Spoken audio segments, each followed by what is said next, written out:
Nagkaisip akong hindi ko inabot ang aking yumaong ina. Lumaki ako sa side ng aking ama at ang pangunahing dahilan di umano sa pagdaong ng aking ina sa kabilang buhay ay ang pagsisilang sa akin na kumomplikasyon sa kanyang iniindang karamdaman. Nag-iisa ako, uniko iho, pero nagkaroon pa ako ng 2 kapatid sa ama noong mag-ibang bayan si ama para maghanap buhay kuno. Pero pag-ibig ang kanyang nakita. Sa aking naging journey para umunlad kahit wala ang tulong ng aking ama, nakapagtapos ako ng elementary at high school habang nasa poder ng aking lolo at lola.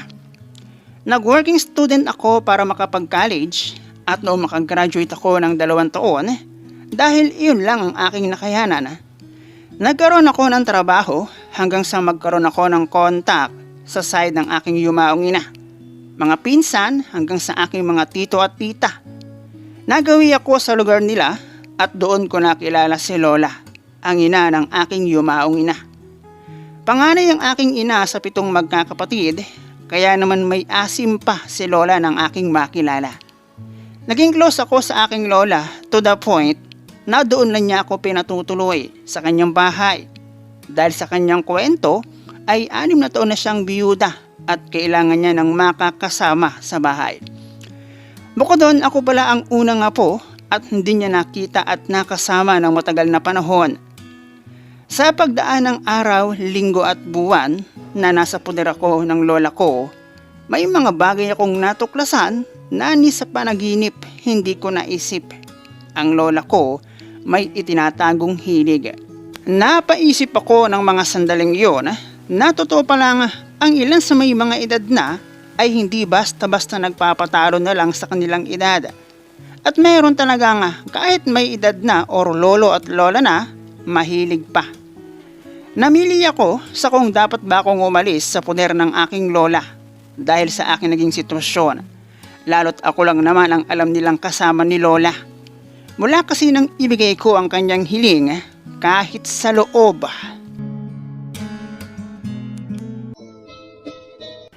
Hello guys and welcome dito sa Kasgul TV. At syempre, kung ikaw ay bago dito sa aking channel at trip mo ang ganitong klase ng kwento, palike and subscribe naman dyan.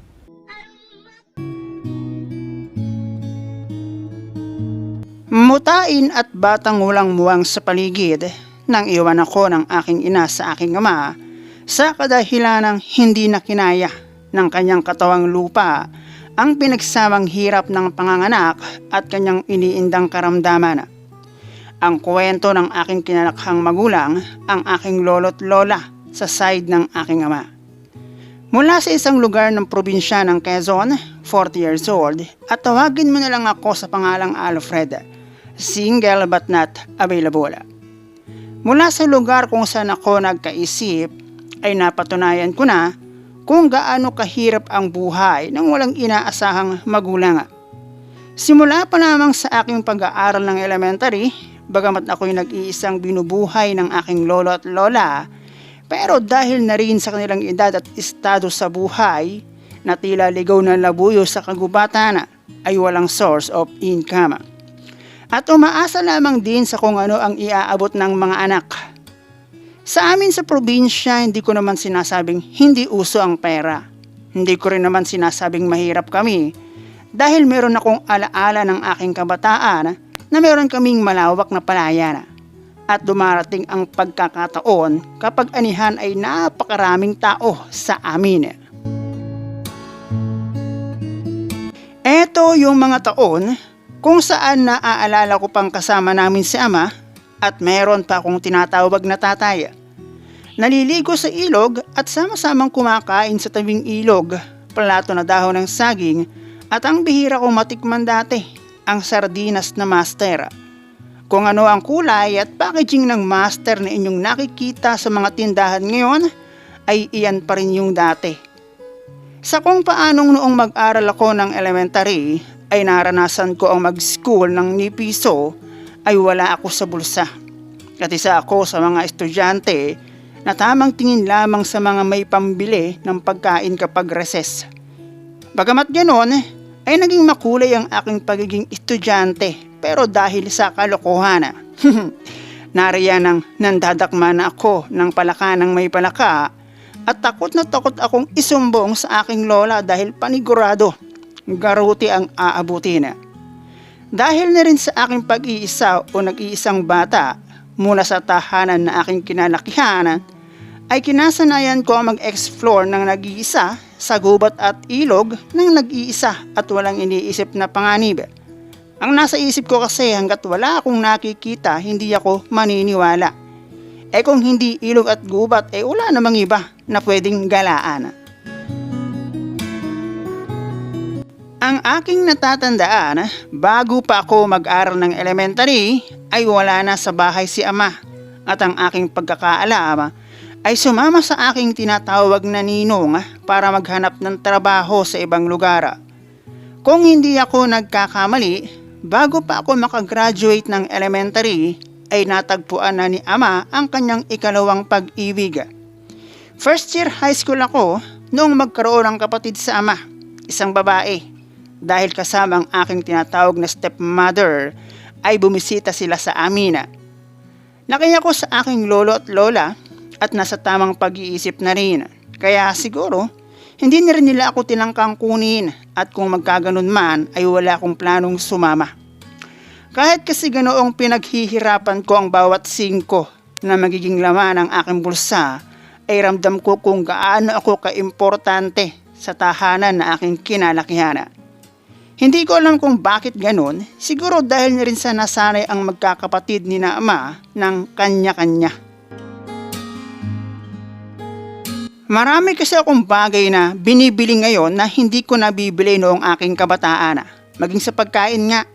Kahit nga yung maribiskwit, literal na pang bata yon. Pero noong minsan na makakita ako sa isang grocery store, ay hindi ako nagdalawang isip na bumili. Nakagraduate akong batak sa trabaho, hindi sa pag-aaral. Third year high school kasi ako, dahil na rin sa gastusin sa school ay halos hindi ako makabuo ng 5 araw. Noong makagraduate ako ng high school, nasa plano ko na talaga ang mag-college. Sa isip ko noon kahit mga tulong ako walang problema sa akin. Basta kahit 2 taon makapag-college ako.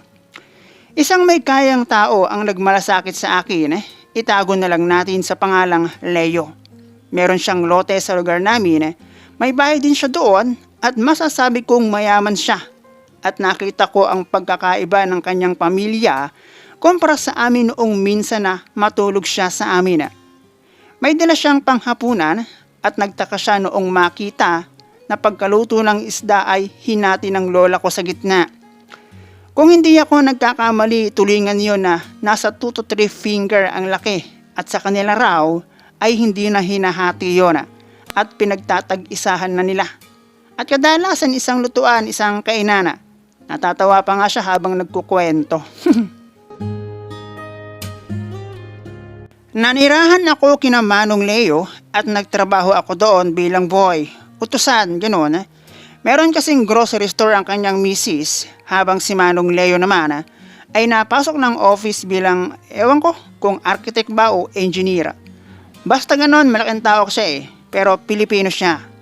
May 4 siyang anak, 2 babae at 2 lalaki baliktad. At kumpara sa aking pinanggalingang pamilya, malaki ang kaibahan lalo't higit sa pamumuhay.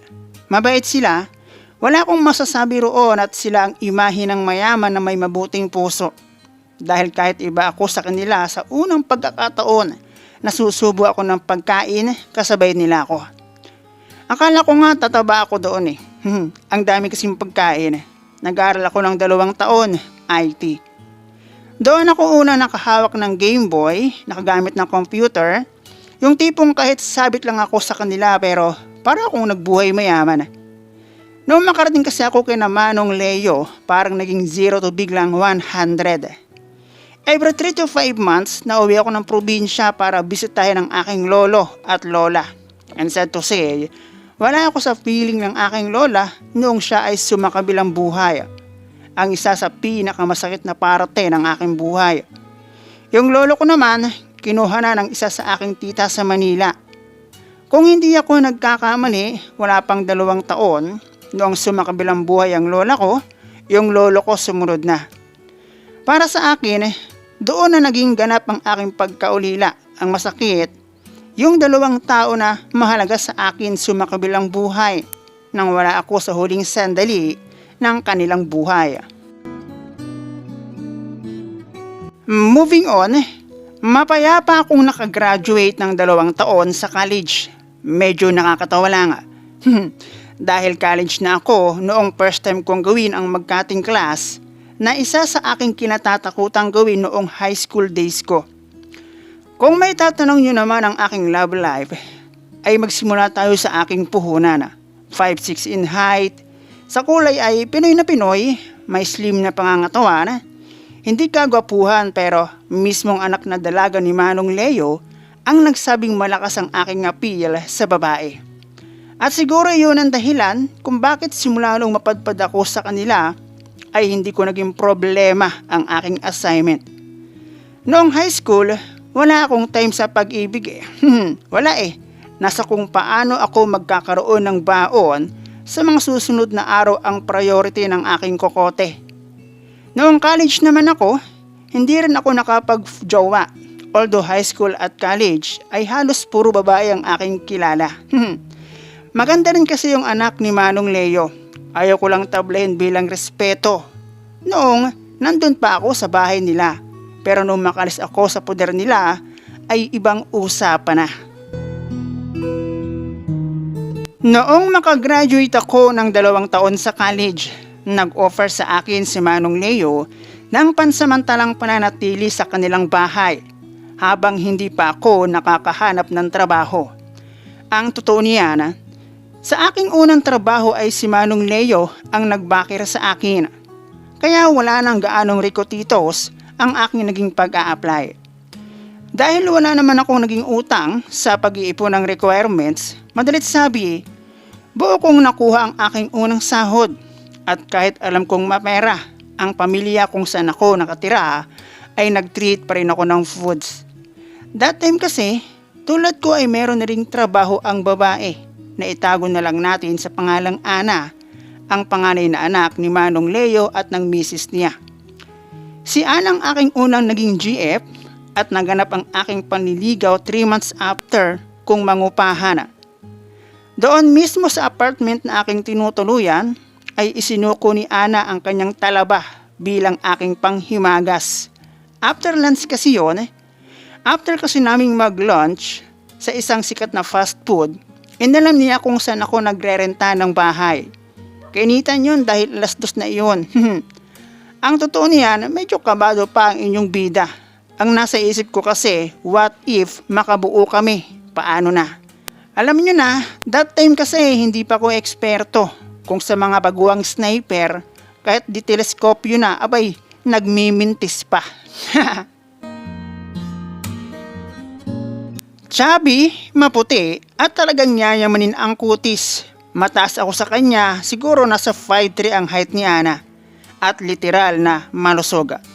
Tumagal din ng halos 2 taon ang aming relasyon at kung hindi ako nagkakamali, isa ang kulastuyan sa nagpatagal ng aming relasyon. Mahilig kasi siya Isa yun sa mga napansin ko sa mga chubby. Nagkaroon din kasi ako ng mga GF na slim pero hindi kasing hilig ni Ana. Kung sa level pa, moderate versus wild ang naging basihan ko. Eto na rin ang taon kung saan sinimulan ko ang paghahanap sa aking mga kamag-anak sa side ng aking ina. Alam niyo na, gamit ng cellphone at Facebook, ang totoo ni Ana, nakailang lipat na ako ng company, nakailang lipat ng apartment, nakailang jowa. Sabihin na lang natin na noong makagraduate ako ng college at magkaroon ng trabaho, ay taon pa rin nang lumipas bago ko pa naisipang maghanap-hanap sa aking mga kamag-anak gamit ang aking middle initial. At hindi siya ganoon kadali. Mahirap dahil marami ang ganong apelyido at ang naging basehan ko na lang ay yung pangalan at apelyido sa pagkadalaga ng nanay ko. Kung may tatanong nyo naman kung bakit hindi sa side ng aking ama ako nagpunta, yun dahil sa aking naranasan mula sa aking pagkabata. Alam kong ilan sa aking mga tito at tita ay may mga may kaya sa buhay. Pero bakit sinapit namin ng lolo at lola ko ang ganong klase ng hirap? Hindi naman ako nagtatampo o ni sama ng loob. Pasalamat nga ako nang dahil doon natuto ako ng maraming bagay. Wala lang, trip ko lang. Bakit ko pa hahanapin yung mga taong sa ugali ay meron akong ideya? Ang nasa isip ko noon, paano kung tawid dagat? E di maaaring magbarko, eroplano pa ako para lang sila'y aking makita. E yung middle initial ko pa nga ang ginamit kong apelyido para kita agad nila. Halos lahat na yata ng apelyido na pareho sa aking middle initial, inad ko sa FB at nag-message ako hanggang sa ayun at matsyempohan ko ang isa sa anak ng aking tito. So magpinsan kami. At matapos ang aming pag-uusap, napag-alaman kong ang karamihan sa kapatid ng aking ina nasa Marikina. Di umano'y medyo nahihiwalay lang ng lugar ang bahay ng lola ko dahil hindi na siya sakop ng Marikina. Mula sa aking nakausap na isa sa aking pinsan, isa sa aking mga tito ay talagang mayaman at hindi lang bastang may kaya. Marami raw sasakyan at nagmamay-ari ng 5 palapag na bahay. Ang sabi daw, ay matagal na nila akong hinahanap. At ang sabi daw, matapos raw ihatid sa huling hantungan ng aking yumaong ina, ay inilayo ko ako ng aking ama sa side ng aking ina, na ewan ko kung may katotohanan. Hindi nagtagal, ay nakatanggap ako ng isang tawag mula sa unregistered contact number at nang aking sagutin, isa sa aking mga tita. Nagkaroon ng konting tanungan at matapos nilang malaman kung nasaan ako at ang estado ko sa buhay, ay susunduin nila ako agad-agad. Ayun, nakapagpasa pa naman ako ng resignation paper sa aking kasalukuyang trabaho ng taon na iyon dahil mukhang hindi na sila papapigil. Pinaghalong kaba at saya ang aking nararamdaman ng mga oras na iyon. That time, hindi na ako hirap sa pera dahil meron akong trabaho at marunong ako mag-ipon. Isa kasi yun sa paalala sa akin ni Manong Leo, mag-ipon. Dahil hindi sa oras ng kagipitan ay lagi silang nandyan para ako'y tulungan. 2 sasakyan ang sumalubong sa akin at doon pa nga kami nagkita-kita sa SM Fairview. Ayun, iyakan mula sa aking mga tita na mabababaw ang luha. At matagal na raw akong hinahanap ng lola ko na madalas ang kasama sa bahay, aking pinsana. At kung minsan solo, dahil lumalakas pa naman raw si lola sa edad na 73 years old. At ang nasa isip ko noon, malamang kahit malakas pa yon, kuluntoy at amoy lupa na si lola. Noong araw ding iyon, party-party noong gabi, at totoo nga na may pera ang isa sa aking mga tito na may kanya ng 2 sasakyan na ipinangsundos nila sa akin. Noong gabing iyon, bawat pag-uusap gamit ang cellphone o maging telephone ay ako ang topic at kinabukasan ay mas dumagsa pa ang ilan sa aking kamag-anak mula sa side ni ina. 7 kasing magkakapatid sina ina at si ina ang panganay. Pero ang ilan sa aking mga insan ay mas may edad naman kesa sa akin. Kung hindi ako nagkakamali, 26 years old na ako noong mapunta sa side ng aking ina. Hindi na bata, pero iba ang naging trato nila sa akin at napakaraming nangyari sa mga sumunod pang ilang araw. Doon ko na rin nakilala ang lola ko na itago na lang natin sa pangalang Sita, 73 years old. Pero mali ako sa aking sinabing kulubot at umuy lupa na si lola. Dahil noon lamang ako nakakita ng isang 73 years old na kahit 7 ang naging supling ay literal na may asim pa at napakalakas pang umakyat ng hagdanan. Noong magkwento ako ng aking nakaraan, sinabi ni lola na wala siyang permanenteng kasama sa bahay at dahil wala na akong uuwian ay doon na raw ako tumira at ituring kong akin ang bahay. Taon ng biyuda ang lola ko. Ayon na rin sa kanyang kwento at ang mamasyal ang isa sa kanyang libangan. Sakto, Dahil meron na raw siyang magiging kabanding para gumala, manood ng movie, at meron na raw maglilinis ng bahay para sa kanya. Hindi na rin ako tumanggi dahil nakatagal nga ako ng mahigit 2 taon kina Manong Leo. Hindi ko naman sila kaano-ano. Pero bago yon, umuwi muna ako ng Quezon para magpaalam sa puntod ng aking lola. Nagkwento ko doon at sabi ko, nakita ko na ang aking kamag-anak sa side ng aking ina. Unang 5 buwan ko sa poder ni Lola Sita, pasarap lang sa buhay. Sa paglipas pa ng ilang araw, linggo at buwan, doon ko pa lubusang nakilala si Lola Sita at nalaman ko na sa kabila ng kanyang edad na 73 years old at puro pasarap sa buhay ang alam, ay natuklasan kong may hilig rin pala si Lola Sita sa paghahalaman. At ayon sa kanya, matagal na niyang gustong maghalaman, pero paiba-iba raw kasi ang kanyang kasama sa bahay, madalas babae pa, kaya hindi rin maasahan pagdating sa buhatan. Nagsimulang magbibili ng halaman si Lola Sita na naging napakahirap naman para sa akin. Lalabas kang bihis na bihis, tas pag-uwi, may bit-bit na halaman. Buti sana kung merong sasakyan kaso commute kami . Alam nyo yung halos maging gubat na yung bahay, na maging sa loob ng bahay may halaman. Na aking inilalabas tuwing umaga para paarawan at ipapasok tuwing hapon. Kay Lola okay lang kahit yung loob ng bahay tambakan ng halaman. Pero para sa akin na walang ibang ginawa kundi magbuhat, maglipat ng halaman ay hindi ayos. Ay, buhay. Doon ko na namiss ang dating buhay ko noong nagrerenta pa ako ng bahay. Pumapasok sa trabaho at nag-withdraw ng pera tuwing kinsenas at katapusan. Nakaisip akong umalis sa poder ni Lola dahil hindi ko na gusto ang nangyayari. Baka mamaya biglang matigok si Lola dahil kakahanap ng halaman, masisi pa ako. Dahil ako lang naman ang laging kasama ni Lola, baka isipin nila bakit ko hinayaan. Alam ko namang matandaan na si Lola. Nag-aabot naman sa akin ng pera si Lola, kaya lang sa pagdaan ng ilang buwan, hindi galing sa ganoong paraan ang pera na gusto ko. Pakiramdam ko pati nawalan ako ng laya. Isa pa, hindi ko nakilala si Popoy. May asim pa si Lola, pero Lola ko yun . Okay lang sana kung hindi kami magkadugo, pwede nang pagtyagaan.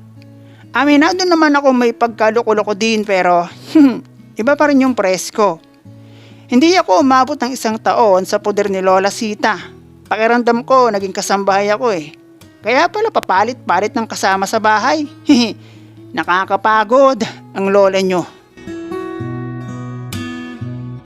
Sinabi ko sa aking tito, nabigyan muna ako ng kapalit kay Lola at ako'y merong aasikasuhin. Magre-renew ako ng aking mga requirements. Sinabi kong maghahanap ako ng trabaho dahil napapagod na ako sa poder ni Lola. Yung tito ko, meron kasi silang business at inalok niya ako ng trabaho. Ang inisip ko naman noon, kamag-anak pa rin . Mahirap na, di ba? Ang ginawa ko na lang, nagrenta ulit ako ng apartment, naghanap ako ng trabaho, hanggang sa yun at ma-regular ako. Ang ginawa ko na lang, padalaw-dalaw na lang ako kay Lola at sa side ng aking ina. Natutunan ko rin kilalanin isa-isa ang aking mga tito at tita sa side ng aking ama. Ang ilan kasi sa kanila, bata pa ako nang huli kong makita. Sa ngayon, sa tulong na rin ng aking regular na trabaho, nakapagpundar ako ng sarili kong bahay. Hindi ko pa nga lang tapos bayaran. Pero kunti na lang, tapos na. At least may sarili akong bahay. May GF ako at sinabi kong ang ingranding kasal ay imposible.